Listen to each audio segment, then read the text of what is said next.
Welcome back, ladies and gentlemen, to Club 40. Stay healthy after 40.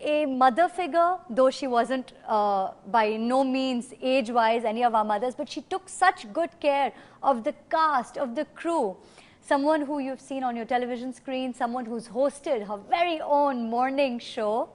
Please meet Sabahat Bukhari Saiba. Assalamualaikum Sabahat ji. I'd be